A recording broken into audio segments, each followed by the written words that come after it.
இந்த நெல்ல ஏத்தி இறக்கிறதுக்கு, அதாவது லோடிங் அண்ட் அன்லோடிங், அதுக்கு ஒரு 40 கிலோ மூட்டைக்கு 40 ரூபா கமிஷன் வாங்குறாங்களாம்.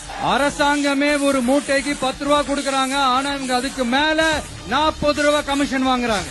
ஒரு டன்னுக்கு 1000 ரூபா கமிஷன். லேபர் வந்து ஒர்க் பண்றாங்க, டிவிஷன்ல ஒர்க் பண்றாங்கன்னா கொச்சிப்பட சொல்லல அவங்க தங்கறதுக்கோ இல்ல அங்க இருக்கிற டாய்லெட் வசதிகளோ இந்த மாதிரி விஷயங்கள் இருக்கு. அதெல்லாம் அவங்க ஏற்பாடு பண்றதுக்கு இல்லை. அதனாலதான் அவங்க நம்ம பண்ணி தர்றது இல்லை, தரது வரைக்கும்.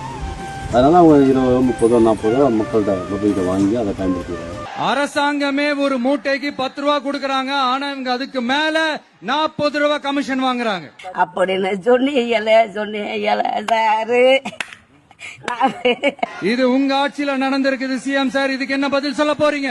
திமுக ஆட்சியில வாங்கினா அதுக்கு விஜய் சார் வச்ச பேரு கமிஷன். அதுவே தாவேக ஆட்சியில் வாங்கினா அதுக்கு பேரு அடிப்படை வசதி. விஜய் சார், உங்க மாற்றம் துர்நாற்றமா இருக்கு சார். இதுக்கெல்லாம் பேர் எனக்கு தெரியுமா?